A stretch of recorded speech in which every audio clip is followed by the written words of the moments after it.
Hello and welcome to the 48th episode of Inherited Will, a One Piece podcast. A weekly podcast discussing each week's manga chapter and a reread of past chapters. My name is Thomas. And I am Jordan. No comments again this week, but before we get started, I'd like to once again ask you at home to leave a comment, etc. Share us around if you have One Piece loving friends. We'd appreciate it. Also, I would like to briefly address that I am aware that the Volume 102 SBS did come out in this past week, but there's not really anything notable in there. A lot of it was taken up by an interview with Jinbei's voice actor, so we're not going to cover it here. We'll post a link to it, of course, as we always do, but really the only thing of note is apparently it was confirmed that Beppo does have a Sulong form. So that's fun. Where's he been hiding it this whole time? Yeah, if he was going to break it out, now would be the time, I would think. Mm-hmm. But also, we learned that Zoro's bust size is about 110 centimeters. So with those two juicy bits of intel in mind, we'll be jumping into chapter 1045, then later chapters 548 through 557.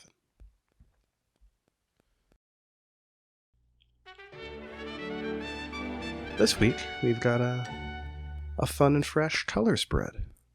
Yeah. Hat almost gets away, but, some of the crew is dedicated to that. Indeed. I feel like it would have been a fairly easy task for Robin to just be like, I've got it. But instead, waits for Usopp to nearly fall out of the panel before making that save. Well, I feel like Luffy could have just gotten it himself. This is below the captain's prospects. Yeah. I mean, it does make for quite the dynamic little rectangle. That it does. Frankie gets to look shocked. Sanji gets to save Usopp from falling too deep into the abyss. And the others get to do what they do. Mm-hmm. Zoro has a dog now. Yeah, there's a dog and a cat for some reason. Cat's wearing sunglasses. It's pretty cool. Dog's wearing Zoro. Yep. I especially like the pastel background. Mm-hmm. Yeah. It's got like a summer vibe to it for sure. Mm-hmm, mm-hmm. It's a nice change of pace. Nice and fresh. I like it a lot. That takes us into the chapter proper. Chapter 1045, Next Level. Back on the roof with the Kashunks and such. And Roz. And a classic double wheeze situation. Kaido here points out what we pointed out last week, that it's a little weird that Luffy can both transfer his rubber powers to things, but he also transformed his body. What's up with that? Kaido doesn't know, and neither do we. No, it's too bad. We're all learning here. Pretty much. Luffy doesn't know either, because he's also just kind of not paying attention to what Kaido has going on, up until he gets eaten. Shoots. R.I.P. Luffy. Yeah, I mean, this is definitely the first time that he's been eaten by a big snake-like thing. Indeed. Especially in this arc alone. Yeah. But he gets munched. He attempts to resist it with his beefy body for a hot second. Seems like he might succeed, but Kaido chomps him down. But he causes some mayhem in there. Some bumps, some boops, some whumps, and a little bit of donk. For hitting Kaido with a classic move, the Gum Gum Balloon. Yeah, it's nice to bring back some of the basics. Mysteriously, though, this literally inflates Kaido down the middle and sends him flooping into the air. Yeah, so, I mean, I guess Luffy's transferring some of his rubber properties to Kaido just to make sure he stays alive at this point. I suppose so. I don't think it's ever been outright stated that paramecias can't transfer their rubber abilities to living things. We haven't seen it happen before, so I just kind of assumed that it wasn't doable. But he's also not a paramecia, so... Yeah, they shouldn't be able to do that, and for all that it matters, like, apparently Luffy kind of can just do what he wants now. Certainly appears that way. But yeah, glad that it is so, because Kaido would probably be dead otherwise. Yeah. Or Luffy would just not have been able to do it, period, because Kaido's body is too durable. Yeah. Unclear which. Neither is good. Yeah, pretty much. This isn't great for Kaido either. He seems deeply distressed by what is happening. Poor guy. It rough out there for Snake Men. All his years of fighting, I don't think he could have even come close to anticipating what's happening here. Yeah, this wacky operation. In a similar vein, Momonosuke and Yamato are quite confused. I really love them as, like, the narrators of this chapter. Just, like, side onlookers, just with us right there, reacting bigly. I especially appreciate that Yamato considers that this might just be a form of Kaido that he's had in his pocket all this time. Now, they're incredulous about it for sure, but they still consider it might be possible. Oh, I love it. Kaido, fat form. Only this part, though. Yeah, the hidden fourth Zoan ability. You work hard enough, anything's possible. Wait, so. Kaido takes a second to thoughtfully consider what the heck is going on. His body isn't made of rubber, he says. He doesn't have a ton of time to consider the implications of this, because two big old rubber hands pop out of his eyes, seize him by the nose, and allow Luffy to rocket himself on out of Kaido's mouth. It's probably very unsettling in a variety of ways. Yep. I think unsettling sums that up nicely. Now, do we think that Luffy's hands are like phasing through Kaido's eyes here in a cartoonish sort of way? Or are his eyes also being made rubbery and they're like stretching out into the shape of Luffy's hands? I really don't know. Because they would be coming out of the pupil.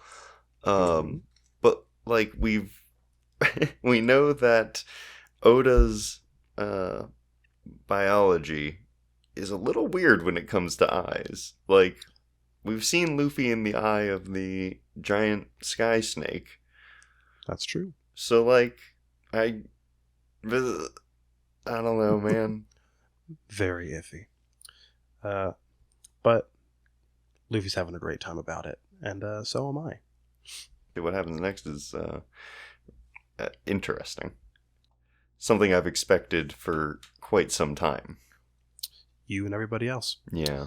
Luffy comes out of the body, Kaido's body, all puffed up, He uses that excess air to blow himself into the cloud, and then comes down as a giant man.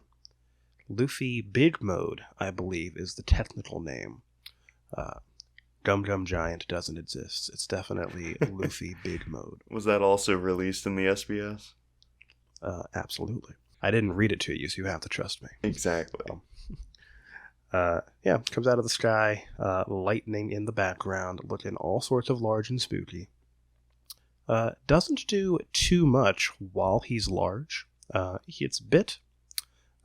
Uses Kaido as a jump rope for a hot second, as though he's gearing up for a big old slam move or something, but then gets blast breath again, taking his 80th one of the match. Yeah, well, if Kaido was taken down by a jump rope move, I would have had some serious words. Indeed. I guess so. He's definitely going to be taken down by something equally silly. Oh, I would more think. Silly, I would imagine. Indeed. Oda's just ramping up at this point. I'm telling you, man, he is just letting off steam. He's like, oh man, like this series has gone on way longer than I expected, but we are getting closer to the end. I gotta make this really weird really quick. Indeed. This Kaido thing has been too serious for too long. Time to get silly with it, says the man. Much to Kaido's despair, but not to ours. Luffy takes a direct hit, gets all sizzled up, gets real steamed about it, and road runners his way. In midair, mind you, back to town. Leaving a trail of flame. Pretty cool. Classic Luffy style. Yeah. He makes it back in one piece. By then, Kaido has gone back into his hybrid mode and has prepped an entire new attack for Luffy. We don't get to see the bonk, but we see the aftermath. And so does everybody else on Onigashima. Pretty much. Yeah, I mean, one of them tries to imitate it. A variety do. Starting to think Oda might be overusing this eyeball popping out of the head thing a little bit too much, but he's clearly having a good time, so who am I to take away his joy? I think, yeah, sure, but Laws is the best, right? Because, like, his hat is in the way, and it's Law. This has just been, like, a reaction from, at the very least, the three on the left, Chopper, Nami, and Tama. I just believe that being a general reaction to something from those three. Kid, to a lesser extent, but still, sure, I could see it. We don't get this kind of face fault from Law very frequently, though. No, and I think it's Kid's and Law's mouth that really, like, puts it closer to the uncanny valley for some reason. Indeed. It's a nightmare on all accounts. R.I.P. to them for losing their eyes. Sucks. Actually, it looks like they've multiplied them. They've got like 6 eyes each. Yeah, but none of them are in their face, so it doesn't really matter. Can't find your eyes if you don't have eyes. Yeah, that's true. Luffy pulls his head back up to the surface, though. As he's falling to his ground with a fashoo and a thud, Kaido comments that it's like something from a comic strip. Ain't that something? Yeah, breaking the fourth wall while, facing directly away from it is pretty delightful. Isn't that just classic Kaido? Yeah, it has to be. I like that when Luffy pulls his face out, it comes out in the shape of the hole that it went through. It just kind of molds itself to it. Well, of course. The man's made of rubber, after all. Right, yeah, we've seen this for the past 1,000 chapters, so this is nothing new. Boy, I really love how sizzly the bump on his head is. Just to really drive home how hard he was hit. Big bump, yeah. Oh, yes. Kaido, though, still not terribly impressed. He's been handling this in impressive stride, frankly. Still going strong. He thinks Luffy has reached his limit. Luffy immediately refutes this, but almost as immediately becomes an incredibly old man and nearly dies on the spot. Yeah, his tongue gets really heavy, and the rest of his face just kind of follows with it. Indeed. This is the second time in about 3 chapters that Luffy has melted, so good on you, Luffy. Keep it up. Yeah, it's just a quality of Nika. Guess so. But looks like Kaido's not doing quite as hot as he would lead us to believe, because he does fall to his knees for a hot second. Takes a second to chat with Luffy about how Luffy was dying a hot second ago, and how Gear 5th takes a lot of energy to maintain. Fair enough. Kaido says it's okay. You can just die. I promise you, someone will tell the tale of your battle. Luffy doesn't want to hear any of that, though. I cannot believe that for how long they've been fighting and what Kaido must know about Luffy, I find it very hard to believe that he still is like, oh, don't worry. When you die, it'll, like, your name will go on. You'll have a legacy. Like, that's not what this man is after. I feel like he should know that. Well, sure, but that's what Kaido's about. Right, I know, but, like, for someone that seems to have respect for his opponent, like, he's still trying to push his ideals and values onto Luffy, as opposed to, like, accepting his equal. I don't know at this point, really, maybe greater, but just, like, accepting that it is something different. I suppose so. Kaido seems to have less, like, active ill will towards Luffy's ideals than the average Luffy opponent does. It's like when he's fighting Crocodile, for example. Crocodile's talking a lot of smack about how, like, oh, you can't trust the crew, you gotta be strong yourself, that kind of thing. It's like, just think about Blackbeard. Like, yeah. complete Exactly. opposites in that regard. Yeah. It's the classic, like, shonen clash of ideals that made for interesting fights. Yeah. Whereas Kaido is just here to have a good time and, enslave all of Wano. Nothing against Luffy personally. He's just standing in his way, pretty much. Yeah, it's an interesting little change. I like it. Mm-hmm. Well, I don't know if I like it. It's interesting. Indeed. Keeping it fresh. Classic Oda. Yeah. Yamato makes a comment that apparently Luffy's hair and clothes have turned white, not golden or pink or whatever the fan artists have been theorizing throughout the last few weeks. People thought apparently. pink. Interesting. Yeah, I think I saw like a thumbnail that was like pink hair Luffy. Okay. It might have been today, actually. Somebody's live reaction. I don't remember. But yeah, apparently he's white, like a manga panel. Ain't that something? Oda literally gave us the colors right off the hop. Yeah, kept it easy. Indeed. Thanks, Oda. Momonosuke makes a comment here, though, that his voice, nearly dead. R.I.P. Luffy, dead within the week, I'm sure. But he stands back up, lists some people that have been affected by this conflict, even though Pedro wasn't really involved in this at all. Yeah, I was kind of surprised by Pedro making it back around. Yeah, Momo, Tama, Kinemon, all for sure. Mm-hmm. There's like 80 other guys that have lost their lives and or been affected by directly this Kaido thing. Mm-hmm. Whereas Pedro was exclusively a Big Mom operation.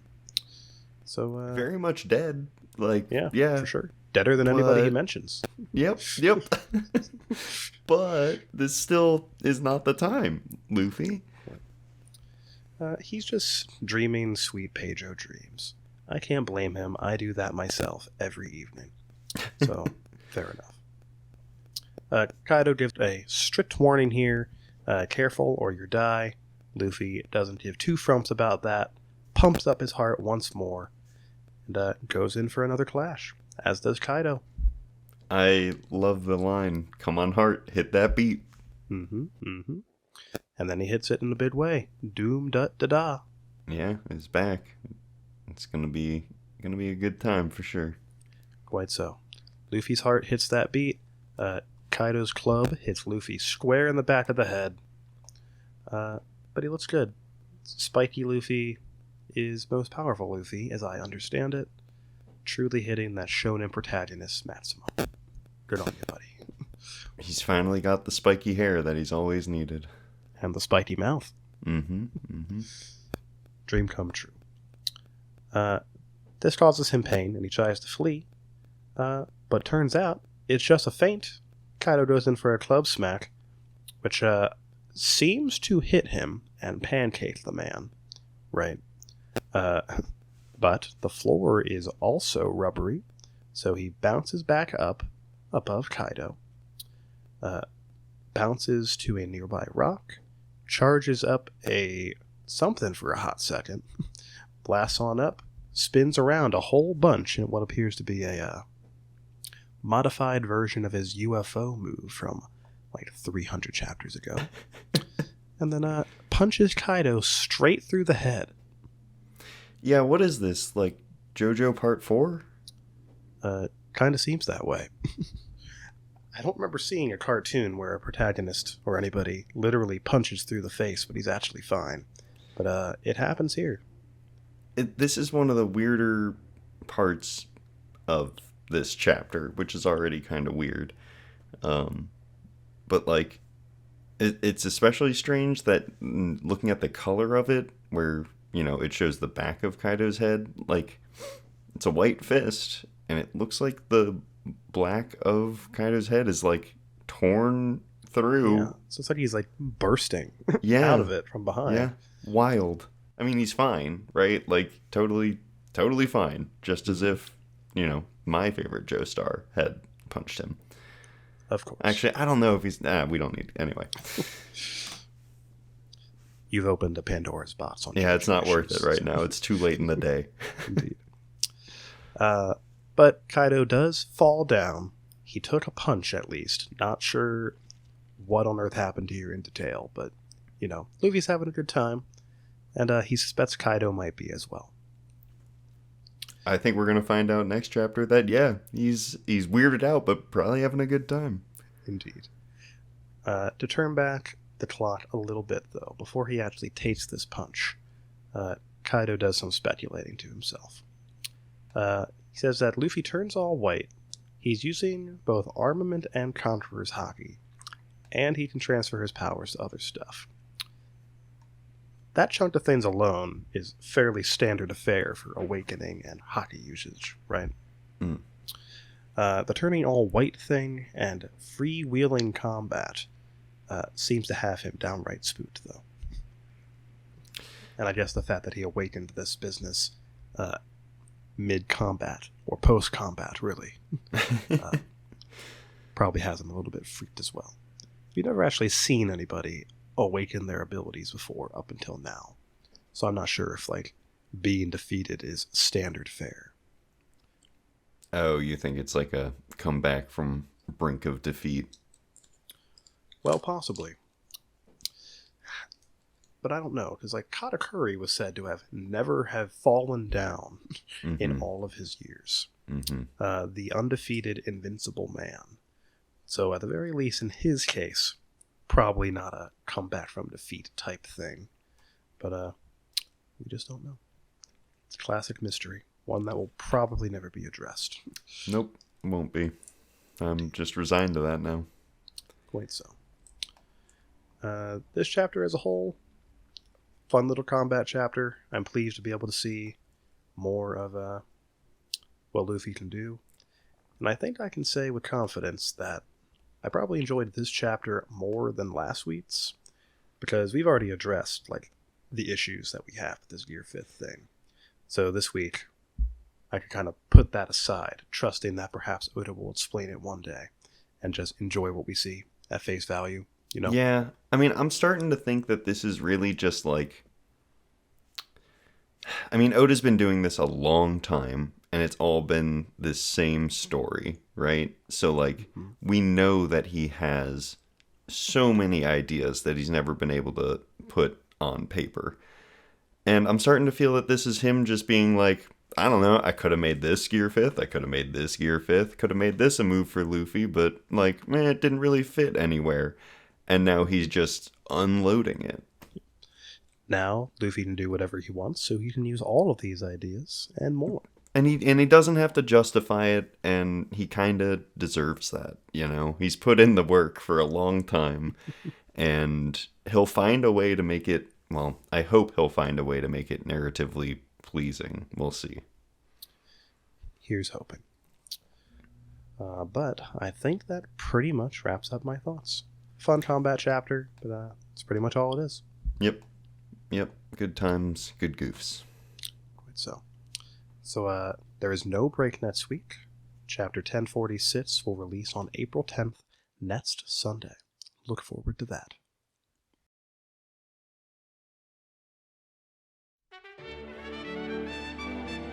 Right, we're here, 548 to 557. From picking a fight with one Marine to picking a fight with every Marine. Indeed. Isn't that just the wisest thing Luffy's ever done? Probably. I mean, he's got to do something. But before Luffy, the first thing we need to talk about is obviously Buggy. Truly the star of the show, particularly in the first chapter of this. Yeah, it's very Buggy heavy there. So he's been avoiding his, like, pedigree, as it were, in order to stay out of the spotlight, which is all well and good, very in character, makes a lot of sense. Then, within a few pages, having given it minimal thought, he decides killing Whitebeard and becoming one of the four emperors, you know, one of the most famous people on the planet, also sounds like a great idea. Yeah, the man really goes from, oh no, my secret is out, this is the worst thing that could have happened to me, to, oh man, my secret's out, this is probably the greatest thing that ever happened to me. Yeah. I can surely kill Whitebeard. For sure, that's what he's good at. It's very contradictory, but, like, it's still in character. Buggy loves a quick power grab. Yeah, and real opportunist. And on paper, leading a bunch of, like, decently dangerous pirates in a charge against Whitebeard while he's distracted doesn't sound the worst, quite the worst. But like, even if he accomplished it, it's not like he's power leveling in a video game. He would still just be buggy.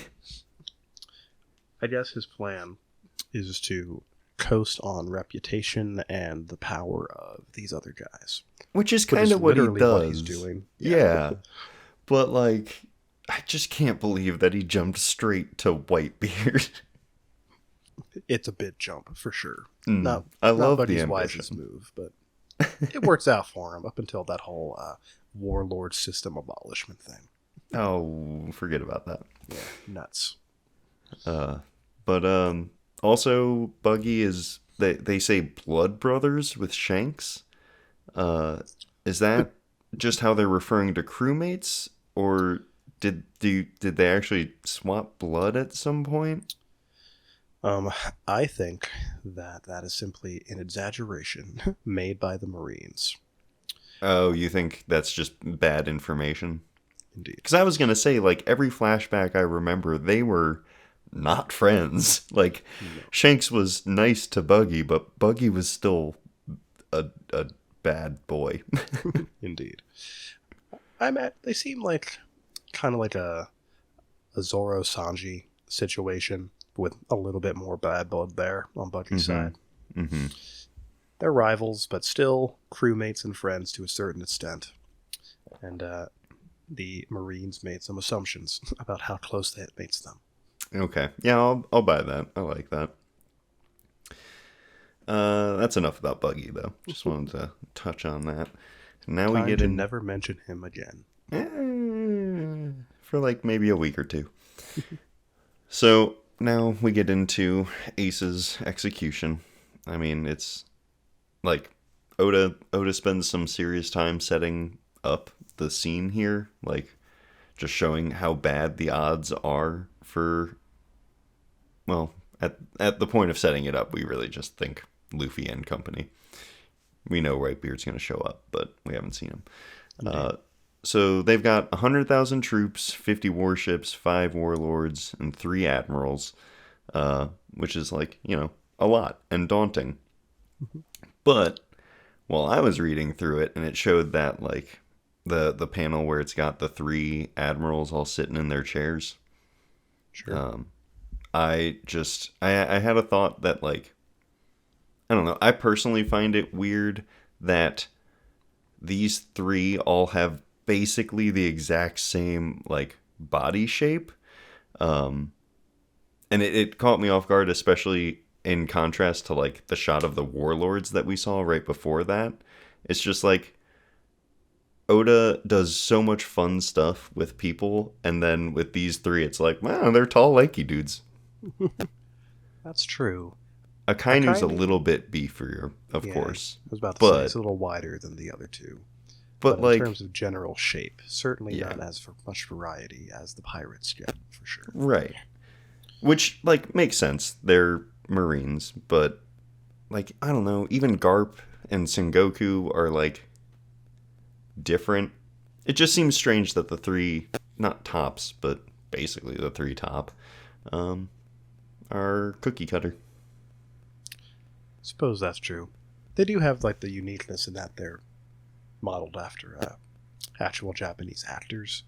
I do love that. Cases. I guess that's a good point. It would be weird to like mess with that when it is based on a real person. Yeah. Maybe I'll have to reconsider. A little bit disrespectful to take like Akainu's design, like give him Moria's body shape, for example. Right. Yeah. I mean, you'd have to be more careful for sure. So maybe I take that back. And as for like Garp, he's like supposed to be a cool guy, so I can understand not wanting to like make him look too weird. Same thing with Sengoku. I thought it was weird that when they're sitting in those chairs, that both Akainu and Kizaru have their legs crossed across their lap, but Aokiji has his legs spread. Isn't that something? Yeah. I also thought that was pretty strange. Might be saying something there. I don't know about that. It's simply No. coincidence. Yeah. Oda leaves a lot to chance, as I understand it. For sure. He's just been going by the seat of his pants this whole time. Mm-hmm. A real Akira Toriyama situation we have. Yeah. Yeah. Yeah. I mean, it's a good shot. I did fixate on their crossed legs, but at first, just because I thought about it and I was like, I mean, their foot is pointed almost at the ground. My foot doesn't look like that when I cross my legs, but it'd be a weird perspective if it was like a foot pointed straight out of the panel. So I let it slide. We keep it simple around these parts. Yeah. I also thought it was interesting, just like Sengoku's choice for like how to prioritize like the front line of his troops versus the defensive line. Because it just made sense that he would put like the warlords, the dispensable pirates, on the front line and keep his like beefier and more valuable lives to him, at least, marine admirals on like defensive duty, right? Yeah. Now that doesn't stop them from just joining in the fight as they please, right? But Sengoku tries to make the warlords die first, basically. Yeah. Fascinating. He's still a heartless marine, even though like he has a goat. Yes, he has a goat. Yep. You can still be evil and own a goat. Let that be a lesson, everyone. And you'll notice that goat is nowhere near this battlefield. That thing was the first thing to be evacuated from the capital, I would imagine. Yes, it is very safe in a bunker somewhere for sure. Lots of hay, lots of grass, I assume. I don't know. Probably a lot of paper. That's true. This one does like paper in particular. Sure does spend a lot of time eating all the paperwork that Sengoku was trying to use. What a shame. I like to imagine that like 90% of the perceived incompetency of the Marines is due to the fact, at least in this part of the story, that Sengoku's goat has simply eaten the paperwork in regards to whatever the situation is.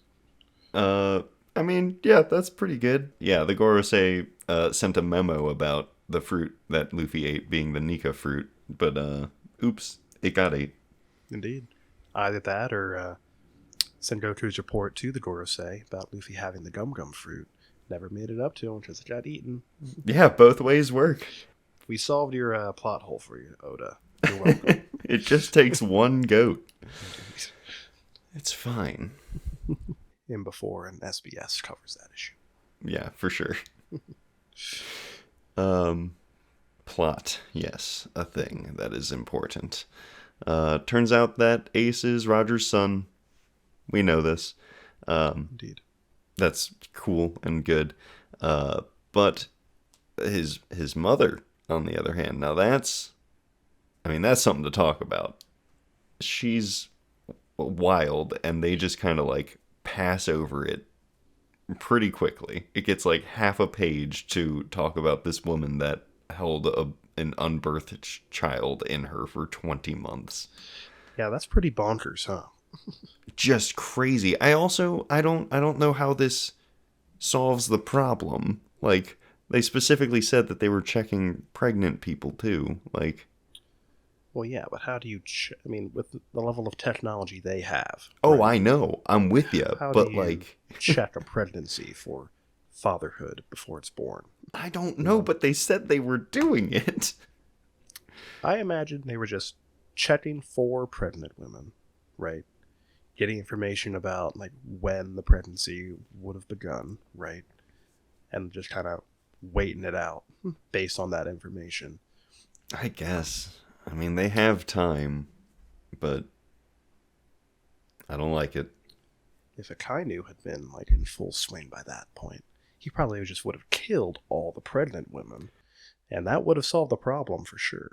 That's also something that they said, though. Like, they said, kill anyone who looks suspicious, and I feel like, given how loose the Navy takes things, that should have just been every pregnant person. Like, well, sure, but you gotta remember that also Garp was there to specifically protect Rouge, and I imagine probably the innocent pregnant women too.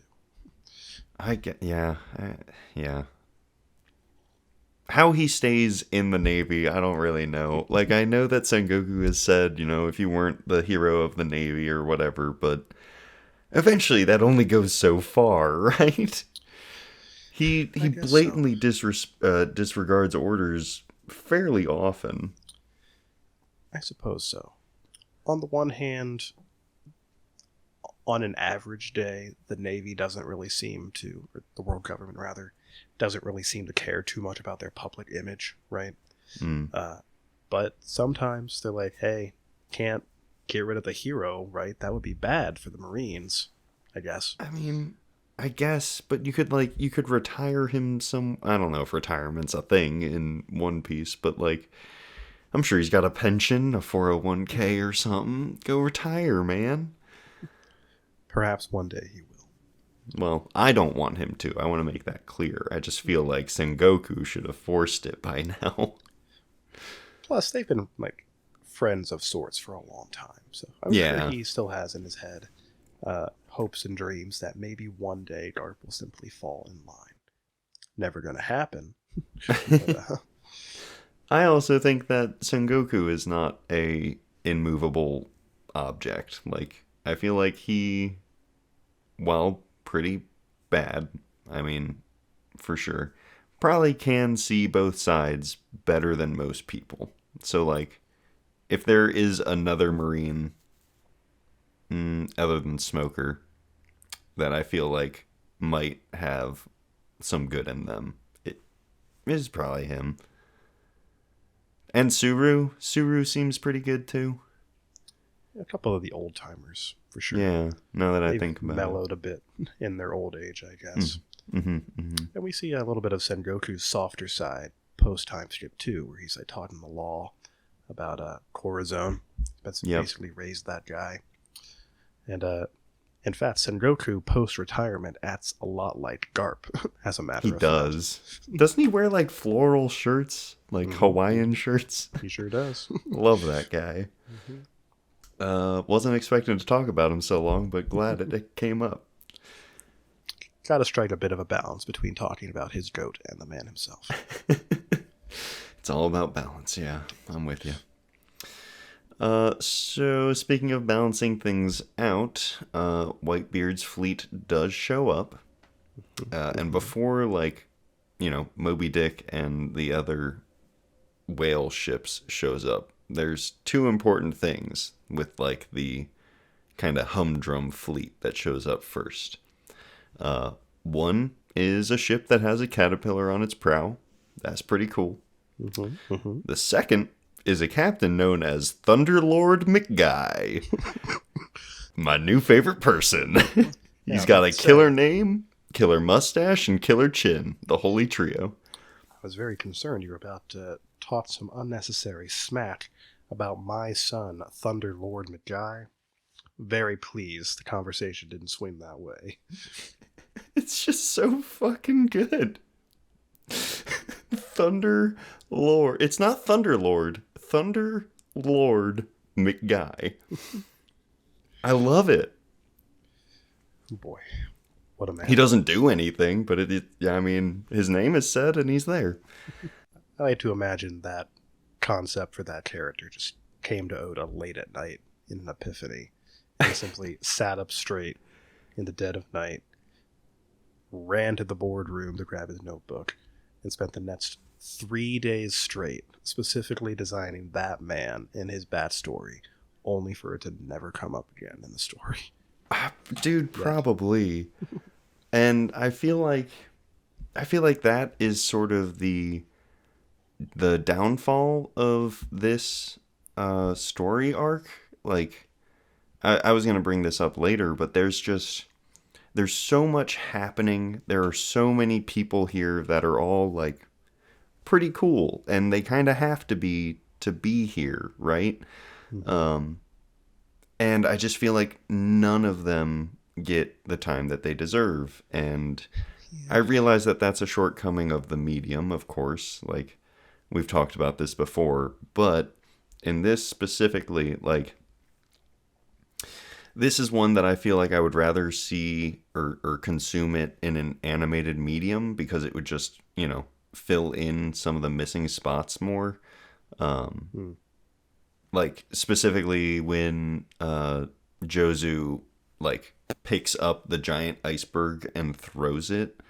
You know, you know that he threw it in the manga because it is airborne and they comment on it. But like the panels leading up to that, I was like, you know, if I didn't have the final panel, I wouldn't have known what he was doing. It almost looked like he just smacked his head into the ice. That's Josu's signature move, actually. It probably is. But you're right, though. In order to create like the level of scale that we've come to expect from this fight, Oda had to pack in like a lot of named characters, you know, people that we have to believe are strong in order for us to believe that this battle is as big and scary as we've been building it up to be, right? But you clearly don't have the time or even the interest in showing like full-scale confrontations, like full straw hat level fights between all these guys, you know? Yeah, I don't care about Spring Mustachio. What? How can you say that? Literally just said it so that I could get a reaction from you. I am deeply disappointed in your behavior on this day.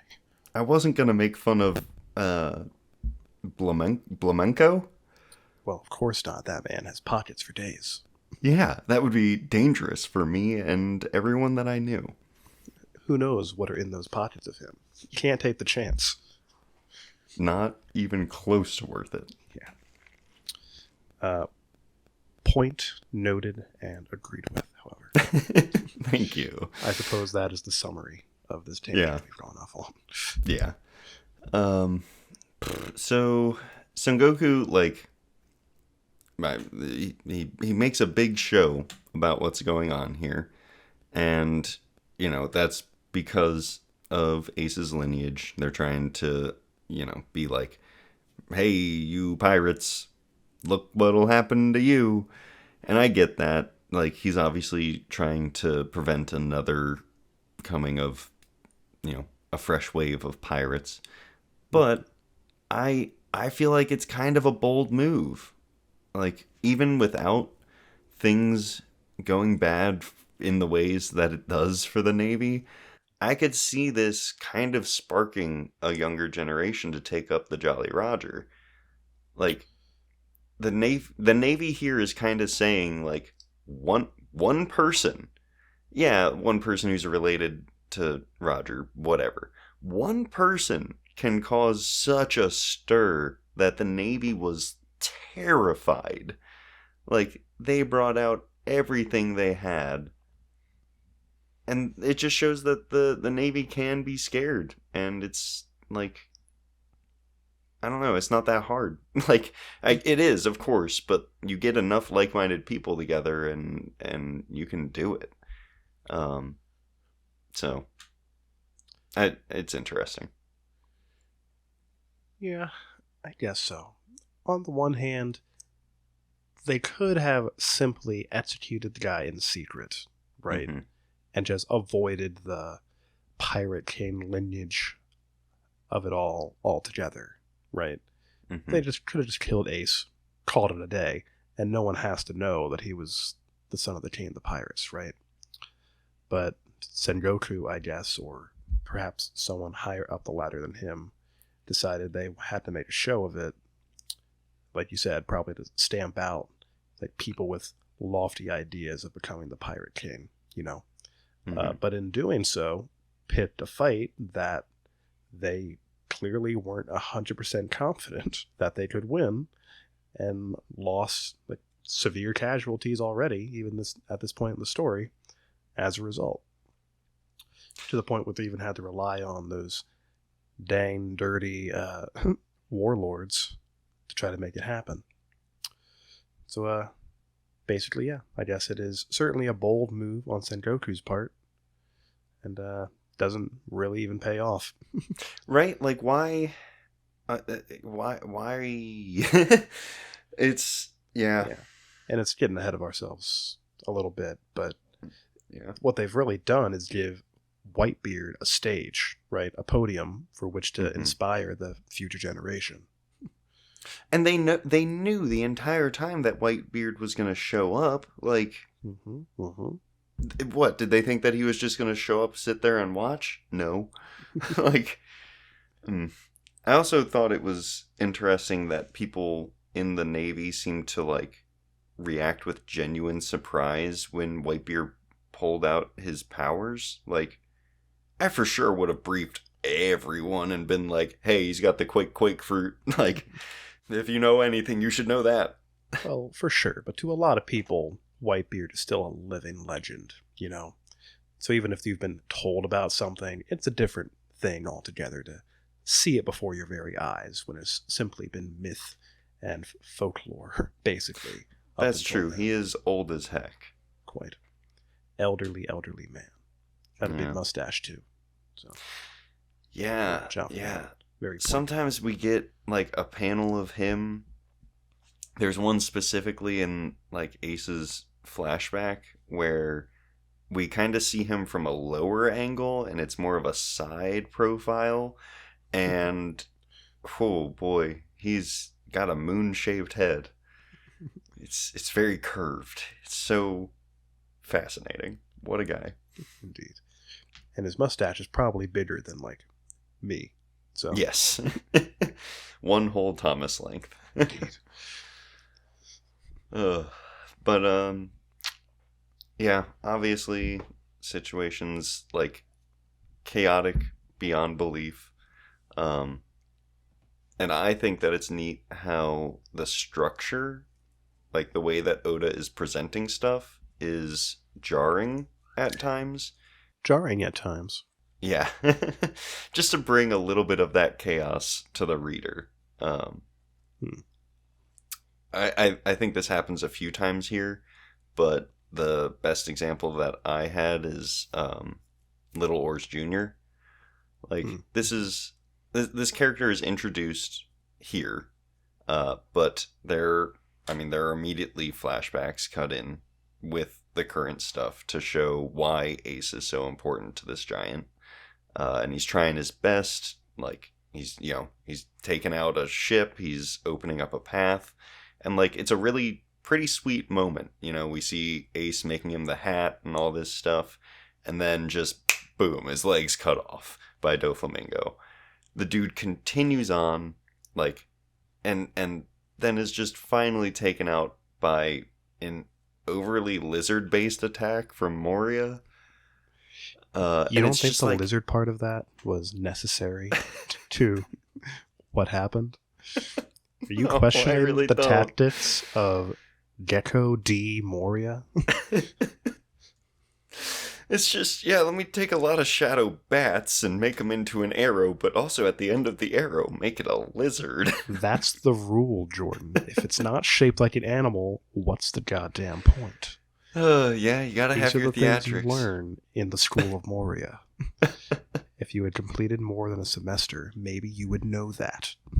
Oh, the tuition was just too high for me. It's always an excuse. Well, I like my shadow a lot. Sorry. Anyway, the contrast here is pretty great. And, like, the fact that it all happens right in front of Ace while he's powerless is just, like, really potent stuff. And you get, like, we don't know almost anything about the Whitebeard pirates at this point, except for the fact that they're a family, and that comes through so strong here. There's no shadow of a doubt that is how they function, and I think that's really well done. Indeed. This really puts Whitebeard and co. on a pedestal, like, above your average schmuck pirate crew. Because most pirate crews, they're more or less a dictatorship. There's the crocodile or the Doflamingo, and there's just kind of, the others. Yeah. Doflamingo is a bit of an exception, because in a way, he also kind of treats his executives as family. Right, and Big but Mom... anyone below them. No good. Yeah. But, like, and Big Mom is also very family-based. Like, I find it interesting that the ones that are kind of more prominent, more powerful, are more analogous to like our crew, right? Like the ones that are successful show the same traits that Luffy is trying to emphasize in his crew. That's true for Big Mom to an extent, but they're also kind of a foil to that concept because while they are literally a family, they're also one of the more cutthroat and willing to stab each other in the back crews than we've seen, you know? That's They're all so true. scared of Big Mom herself that they're willing to mess up their own security operation because they're too scared to Opera, that one I'm talking about in this case, is too scared to admit that he let Luffy escape, you know? Stuff like that. That's a good point. Yeah. Okay, well, even scratching Big Mom, like, it's still considerable, the amount that seems to play into it. For sure. And then, like, I mean, there's, like, a lot of fighting in this chunk, and I don't feel the need to talk on that. Like, it's good. It's really good stuff. The establishing shots are beautiful. It's great. But that being said, we leave off this time with like Luffy and company actually joining the battle. And we see that literally everyone wants to try and take out Whitebeard with stealth. And for some reasons, they think they can do it. Like, Ace thinks he could do it. Buggy wanted to do it. Crocodile tried it. Like, well, you guys are not thinking about this right. I suppose so. I mean, they all know that he's an old man, and rumor has it he's lost a step as a result of his illness, you know. And that's true to an extent, but he's still incredibly beefy. Yeah. So at least wait until, like, the battle's almost done. You know, give it a second for him to be whittled down by the mobs, you know? I mean, Ace had the right idea trying to go at him in his sleep the first time. That I get. Crocodile just being like, well, I'm here. Time to go straight for the king on my own team. He didn't even pull out the poison hook. Like, it was just his normal hook. I guess Whitebeard's durability is just not very well reputed. I guess, yeah. Or maybe Crocodile simply overestimated himself. Well, that's always true. Luffy does feel the need to, like, step in on Whitebeard's behalf, which is something, I suppose. I mean, he doesn't have, like, hockey or anything to really be able to tell how strong Whitebeard is, you know? So just based on reputation alone, that wasn't enough for Luffy to feel the need to let him do it himself, basically. Well, yeah. Luffy just kind of knew that he was an old man that Ace liked, and that was enough for him.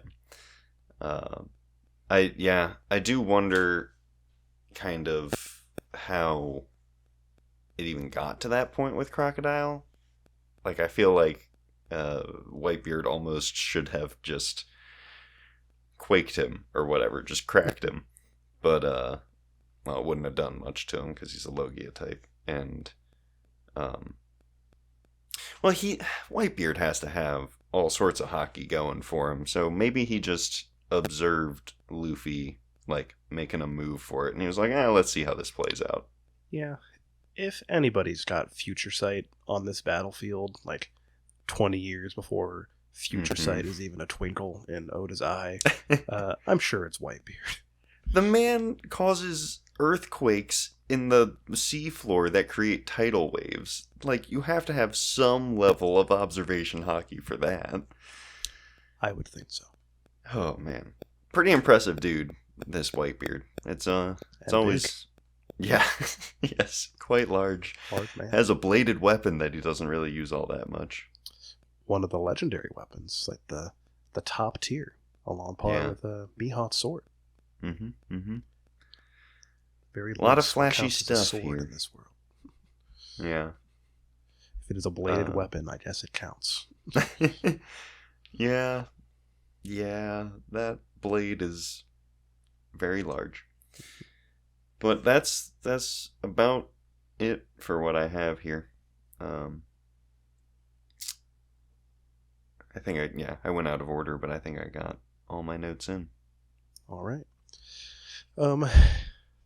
I didn't have too many funny bits this week either. It was mostly the battle. Yeah, I actually didn't write down any. All I really had was just kind of Buggy's interactions with the Mook impel down escapees on their way. Like that Hmm. whole envoy of the gods thing. When Yeah, that's the pretty gates of good. justice were opening.